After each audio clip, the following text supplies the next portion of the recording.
जम्मू कश्मीर वक्फ board की chairperson doctor दरक्षणा Andrabi जी, जम्मू कश्मीर के DGP Shri नवीन प्रभात जी,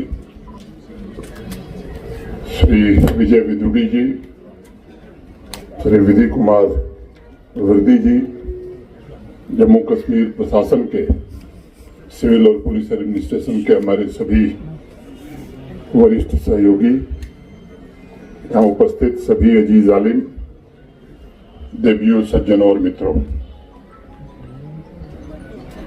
ये मेरे लिए प्रसन्नता का विषय है कि आज के इस समारोह में मैं उपस्थित हो सका।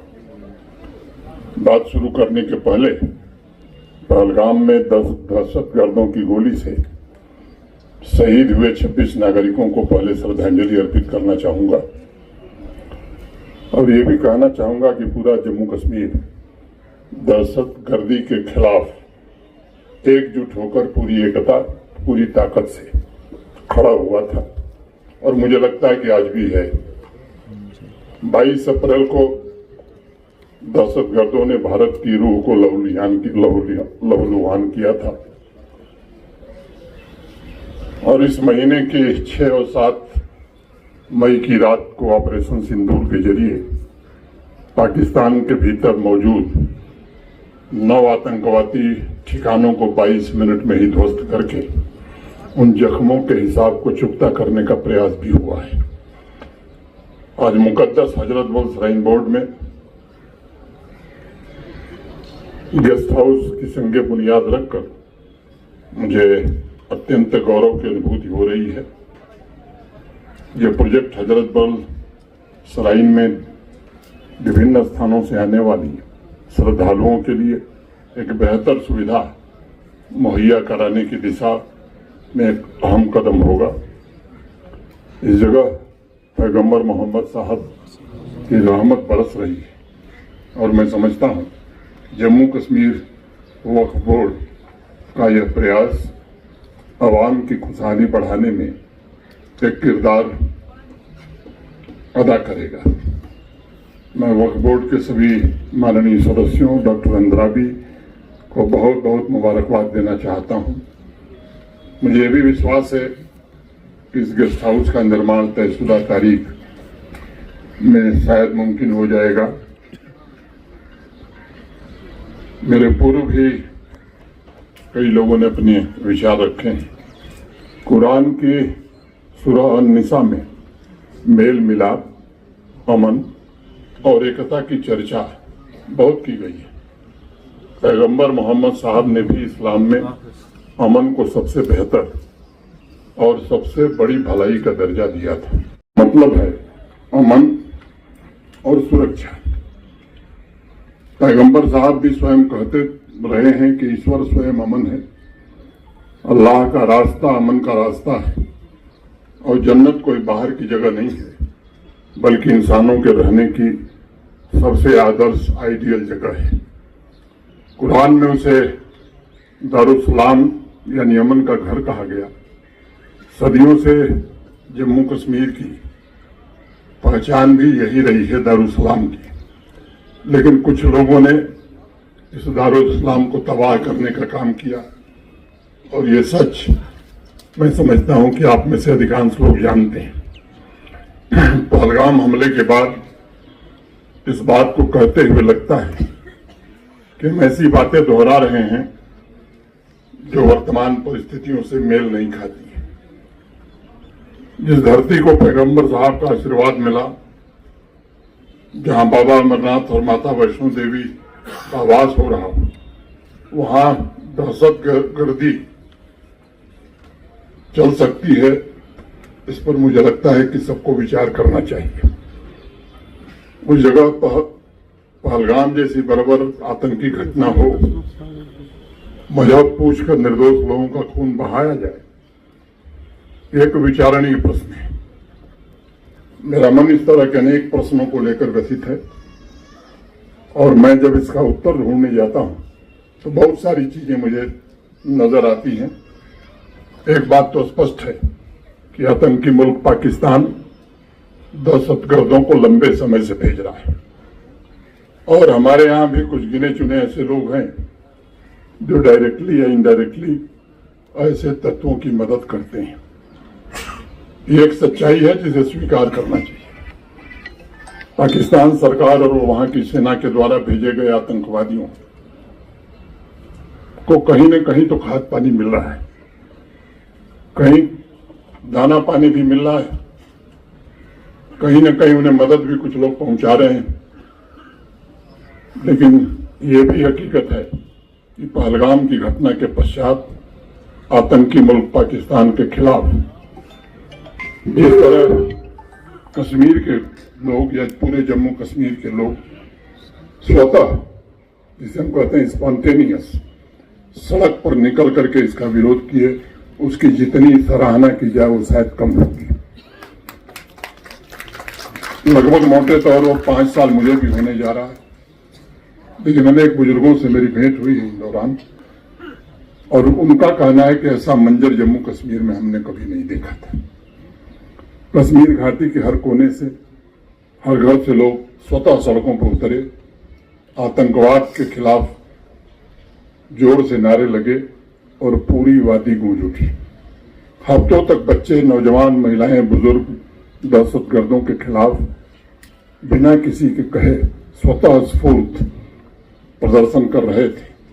और इस बदले हुए जम्मू कश्मीर की तस्वीर देश नहीं पूरी दुनिया देख रही थी। मैं जानता हूं कि दहशतगर्दों के खिलाफ आवाम में आज भी गुस्सा है और वो चाहते हैं कि उनका पूरी तरह सफाया हो। इस बात से ये साफ जाहिर होता है कि वे लोग जो आतंकवादियों का सपोर्ट करते हैं वो अब समाज में बिल्कुल अलग थलग पड़ गए हैं। और इसलिए मैं आपसे दरखास्त करूंगा कि अब आतंकवादियों के मददगारों की पहचान हो, उन्हें भी जम्मू कश्मीर के सीने पर जख्म देने की बड़ी सजा मिले जो किसी आतंकवादी को मिलती है। अब समय उसका आ गया है। आज मैं अवाम के बड़े बुजुर्गों से और विशेष रूप से स्कॉलर से ये निवेदन करना चाहूंगा कि जिस तरह आपने मिलकर आतंकी मुल्क पाकिस्तान को कश्मीर की सड़कों पर बेनकाब किया है, उसी तरह पाकिस्तानी दहशतगर्दों के मददगारों को भी बेनकाब करने के लिए आगे हमें अवाम की अमन और तरक्की इसी से सुनिश्चित होगी। मैं समझता हूं कि जो पुरानी पीढ़ी है वो आतंकी मुल्क पाकिस्तान की करतूतों से भली भांति परिचित है। जब कोई मुल्क आजाद होता है, किसी मुल्क से अलग होता है, अपना नया आसिया बनाता है, तो सबसे पहले वो चाहता है अपने आसिये को सजाना। लेकिन सोचिए 1947 में क्या हुआ था। आजादी अभी मिली थी भारत को, पाकिस्तान को।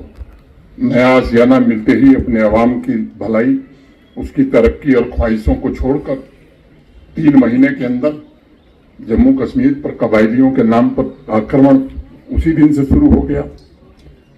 इससे मैं समझता हूं कि उसके चरित्र, कैरेक्टर को समझा जा सकता है। स्टेट पॉलिसी के तहत आतंकवादियों को पालना, आतंकवाद को प्रश्रय देना और हजारों निर्दोष नागरिकों का खून बहाना, मैं समझता हूं कि यह वहां की स्टेट पॉलिसी बन गई है। वहां की आवाम रोटी के लिए तरस रही है, बुनियादी नागरिक सुविधाओं के लिए तरस रही है, दुनिया भर घूम करके भीख का कटोरा मांग रही है। भीख मांगने के बाद भी आवाम का पेट नहीं भर रहा है, बल्कि आतंकवादियों को आर्थिक सहायता पहुंचाई जा रही है और जम्मू कश्मीर में आतंकवादी भेजने के लिए प्रयास किए जाते हैं। मैं अर्ज करूंगा आपसे कि ऐसे मुल्क के आतंकवादियों से जुड़े जो तत्व आवाम में छिपे हैं, अब वक्त आ गया है कि उन्हें पूरी तरह से समाप्त किया जाए। और अगर वास्तव में अस्थायी शांति आप चाहते हैं तो इसके लिए आपको आगे आना ही होगा। और इसीलिए मैं कहूंगा, कई लोगों ने शेर पढ़े, मैं भी एक आध पढ़ता हूं, मेरे साथ तुम भी दुआ करो यूं किसी के हक में बुरा न हो। मेरे साथ तुम भी दुआ करो यूं किसी के हक में बुरा न हो। कहीं और हो न ये हादसा, कोई रास्ते में जुदा न हो, वो विशाल हो कि फिराक हो, तेरी आग महकेगी एक दिन, वो गुलाब बन के खिलेगा क्या जो चिराग बन के जलाना। मित्रों, पहलगांव हमले के जवाब में ऑपरेशन सिंदूर के दौरान भारत के वीर सैनिकों ने पाकिस्तान के अंदर घुसकर जो नसीहत दी है, मुझे लगता है ये सबक उसे याद रहेगा। हमारी आर्म फोर्सेस के वीर जवानों ने पहले ही सरकार ने भी तय किया था और सेना ने भी तय किया था कि हमें केवल आतंकवादी ठिकानों को ही ध्वस्त करना है और एक रेड लाइन खींच दी थी, लेकिन आतंकवादियों और आतंकवादी कैंपों पर हमले को पाकिस्तान ने अपने ऊपर हमला मान लिया और 1:30 बजे रात से जिस तरह से बमबारी और गोलीबारी शुरू किया, उसने निर्दोष नागरिकों को निशाना बना लिया। उरी हो, तंगधार हो, केरन हो, पुंछ हो, रजौरी हो, जम्मू का इलाका हो, अनेक लोगों ने अपनी जान गंवाई है। मैं उन सबको श्रद्धांजलि देता हूं। भारत सरकार और जम्मू कश्मीर प्रशासन उन परिवारों के साथ पूरी शिद्दत से खड़ा है। एक फैसला लिया गया है कि जिन्होंने अपने परिजन खोए हैं, उन परिवारों के एक सदस्य को जम्मू कश्मीर में सरकारी नौकरी दी जाएगी। जो आर्थिक सहायता अनुमन्य थी वो पूरी तरह से पहुंचा दी गई है। रिलीफ का काम भी तेजी से चल रहा है। नई परिस्थितियों में ज्यादा मात्रा में बंकर बनाने और जिनका ज्यादा नुकसान हुआ है उनके रिहेबिलिटेशन के लिए प्रशासन सन्नद्ध है, तैयारी कर रहा है। आगे आने वाले दिनों में उसे भी पूरा किया जाएगा। लेकिन भारत ने भी कुछ सीमाएं तय कर दी हैं। किसी भी आतंकी घटना को भारत अवैध टाफवार ही मानेगा और पाकिस्तान को फिर से उसकी कड़ी से कड़ी सजा जरूर दी जाएगी। आप जानते हैं कि विश्व की प्राचीन सभ्यता भारतवर्ष हजारों वर्षों से शांति का पक्ष कर रहा है। कभी हमने किसी देश पर आक्रमण नहीं किया। हमने तो पूरी दुनिया को वसुधैव कुटुंबकम, पूरा विश्व एक परिवार है, ये हमारी परंपरा ही, हमारा संदेश है। जम्मू कश्मीर की धरती इस बात की साक्षी रही है कि भारतवर्ष में दुनिया के सभी धर्म, पंथ, मजहब, इनको समान रूप से फलने फूलने का अवसर मिला है। आप सबने देखा कैसे मुश्किल भरे 30 साल गुजरे हैं। आदरणीय प्रधानमंत्री जी की कोशिशों और नतीजों के कारण जम्मू कश्मीर तरक्की के रास्ते पर चल पड़ा था। सामान्य नागरिक को उसका हक मिलने लगा था। हमारे नौजवान कामयाबी के नए मानदंड स्थापित कर रहे थे, झंडे बुलंद कर रहे थे। पहलगांव की घटना से पहले यहाँ की सड़कें, यहाँ की वादियां टूरिस्टों से गुलजार रहा करती थी। पिछले 5 वर्षों में यह प्रयत्न हुआ था कि आवाम के लिए एक बेहतर मुस्तकबिल तैयार किया जाए। हमें मिलकर उस मिशन को आगे बढ़ाना है। आज मैं आपके सामने 2 बातें कहना चाहूंगा। पहला, और इस पर आप विचार करिए और केवल विचार मत करिए, मुझे लगता है कि यही इसका समाधान है। हमें आवाम को दहशतगर्दों से जुड़े तत्वों से मुक्त कराना ही होगा। शांति इसके बिना हो नहीं सकती। और दूसरा, आवाम की तरक्कियात की जरूरतों के लिए जो प्रोजेक्ट्स हैं उन्हें रफ्तार देनी होगी। और मैं बार बार कहता हूं कि तरक्की के लिए अमन ये पूर्व शर्त हुआ करती है और इसलिए आपको इसी क्रम में अगर मिशन पूरा करना है तो आपको भी साथ खड़ा होना होगा। ये जिम्मा केवल सुरक्षा बलों और पुलिस का नहीं है, आम नागरिकों का भी है। पैगंबर साहब ने एक हदीस में फरमाया है कि तुम अल्लाह से अमन मांगो। और मैं चाहूंगा कि जम्मू कश्मीर की आवाम मिलकर मेरे साथ ये दुआ करें। चलते चलते आखिर में मैं ये भी कहना चाहूंगा कि जो लोग जिम्मेदार हैं उन्हें भी कुछ भी बोल दिया जाए इससे बचना चाहिए। मेहमान यहाँ की तहजीब खराब कर रहे हैं। रेलगाड़ी आएगी तो ये स्टेट स्पॉन्सर्ड डेमोग्राफिक इन्वेजन है, इस तरह के बयान जब दिए जाते हैं तो मैं समझता हूं कि इससे भी परेशानी पैदा होती है। कुछ लोग मुझे मिलने आए थे, स्थानीय लोग थे, बड़े होटलियर्स हैं। मैंने उनसे भी कहा कि ऊपर वाला देखता रहता है, जब 10,000 के कमरे 50,000 में बेचे जाएंगे तो वो भी कितने दिन बर्दाश्त करेगा। हमें खुद भी अपने अंदर भी झांक करके देखना होगा कि हम कैसा सलूक करते हैं। जो लोकल और नॉन लोकल की बात करते थे, आज हम फिर कह रहे हैं कि नहीं, नॉन लोकल जल्दी आवे, जल्दी आवे, जल्दी आवे। आखिर ये देश सबका है, सब मिल करके रहेंगे तभी आर्थिक तरक्की हो सकती है।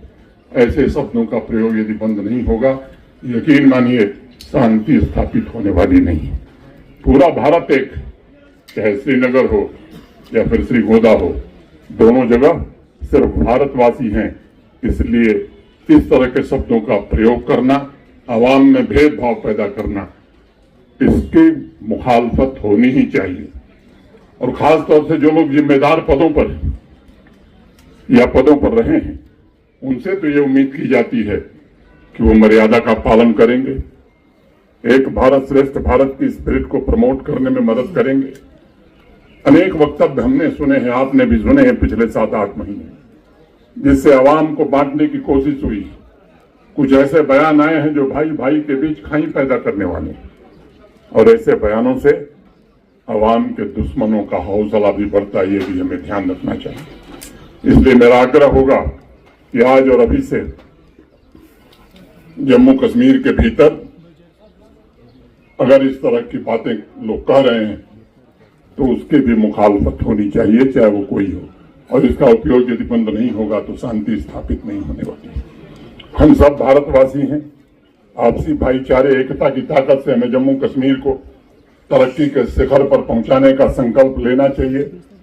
हमें आने वाली नस्लों के लिए भी ऐसा वातावरण छोड़कर जाना चाहिए जहां खुशहाली हो, मोहब्बत हो। पैगंबर साहब हम सभी पर अपना आशीर्वाद बनाए रखें। बाबा अमरनाथ हर परिवार को धन धान्य पैदा करें, यही मेरी इबादत है। और अंत में 2 पंक्तियां कह के अपनी बात खत्म करूंगा। मैं तमाम तारे उठा के गरीब लोगों में बांट दूं, मैं तमाम तारे उठा के गरीब लोगों में बांट दूं। कभी एक रात वो आसमां का निजाम दे मेरे हाथ में, कभी एक रात वो आसमां का निजाम दे मेरे हाथ में। जय हिंद, जय भारत।